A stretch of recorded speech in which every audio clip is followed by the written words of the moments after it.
It was my sophomore year at CLU. I'm from Colorado originally, so during the summer, I went home and worked in my dad's body shop. I came back to school with a mountain bike I bought with all the money I made. I went to this store, Great Divide in Pueblo, my hometown, and I was so proud of this thing.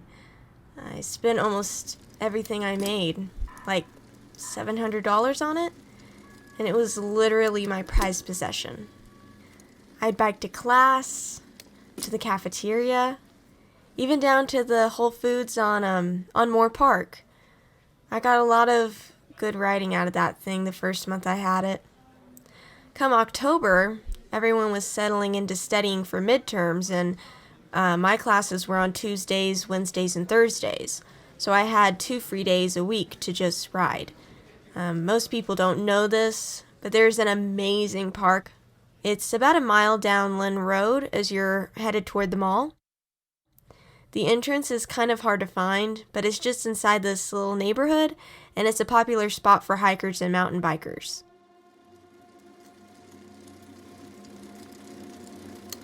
On a Monday, 2 weeks into October, I went on a sunset ride in that area. The weather was perfect, and at that time of the year, there's usually fires, but that year it was just mild. You'd look across these golden hills from the top of a rocky outcrop, and it brings to mind what people sing about in that song, America the Beautiful. The sun dipped below the hills to the west, and I just hung out for a bit at the top of this area called Mount Clough Ridge. In that kind of setting, when the sun's setting across Southern California, you just get swept up in it. A lot of people think California is surfers and skateboarders, but you don't realize that things were here before that, before the sprawl and the freeways. The native peoples, the wildlife, all living undisturbed. I actually wondered in that moment, where did they all go? And then I heard some of it. Those coyote yips coming from somewhere. You can't really tell where at first, but I had such a profound feeling of connection to that place. It was after sunset now, so I got on my bike. I had my phone with me, and I was going to listen to music on the way down, but it was such a nice night, I thought I'd just cruise down the ridge. The trail had these switch tracks on the way up the ridge, and I knew I could cut around them for a more adrenaline-induced ride, so I stopped to scope it out, and that's when I hear the coyotes again, and I even see a few skirting the trail down below.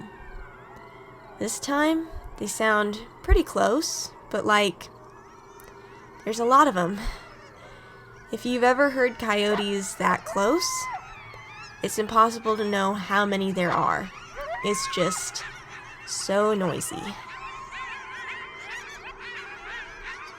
And they usually make that sound when they've caught or killed something, because they're telling their family, dinner's ready. So I'm not freaked out, but I am, curious. So I wait. After a minute, it's totally quiet again. I wait a few more minutes, and I hear this huge snap. Like a huge tree branch breaking. I don't really know what to make of it. It seemed like a fluke or something. But there's very little light, so I can't see into the deepest part of the valley because of that, and the mountains cast a shadow in the deepest parts anyway. I actually shrug it off and get ready to head down this steep deer path that's trampled enough to ride on. I'm inspecting what's ahead, and I see dust kicked up on the actual trail. Now, I'm not on that part of the trail, so it doesn't matter to me. Could be a dog, I don't know. I just sit back on my bike saddle and ease down the hill. I'm going pretty fast, and I'm going to meet the trail at some point near the exit, And then this whole dust cloud gets bigger and bigger, and I stop my bike on the hill about 25 yards away, and there's a gang of coyotes. I know they are coyotes because I've seen them before. And there's also something else.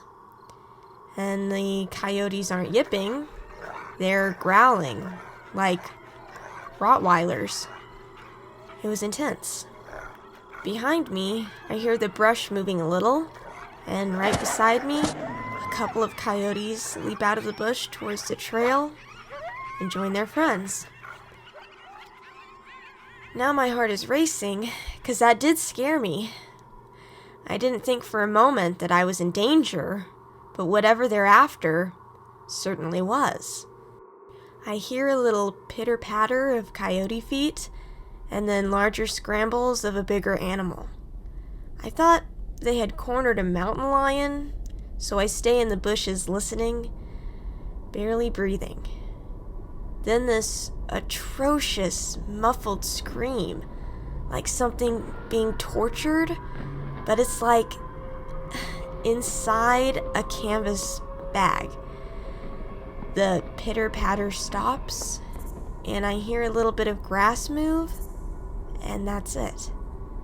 I figure one of the coyotes got hurt, so stupidly, I break towards the trail to investigate. There's absolutely nothing there. I see some tracks in the low light, but nothing else. I look around, and I'm on my bike, so I pedal a bit up and back, looking at paw prints. That's when I feel the hair on my neck stand up. You know that feeling? When you know something else is there, but what's there doesn't know that you know it's there? And I could hear this guttural breathing. The kind of deep breaths you hear on a nature show when the predator's teeth are sunk into an animal and it has to breathe through its nose because its mouth is full of a gazelle. Whatever it was, I was out of there. I lift up a leg on one bike pedal, softly switch gears, and peel out. Now, here's what's absolutely insane about this story. First, I didn't look back until I reached the trailhead, and what I saw was something way bigger than a mountain lion. Second, the sound of it running was like jud, jud, jud, jud, like 2 big steps, not 4 padded steps a mountain lion would take. And third, I knew it had stopped following me as soon as I approached the street where the suburb began. So I turned back again, and there, under a street lamp, it stood straight up, and I could see its breathing pulse out of the center of its head, like hot steam in the winter.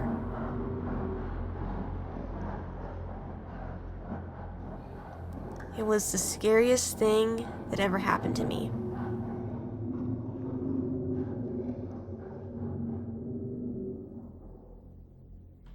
I didn't tell my friends about it when I got back.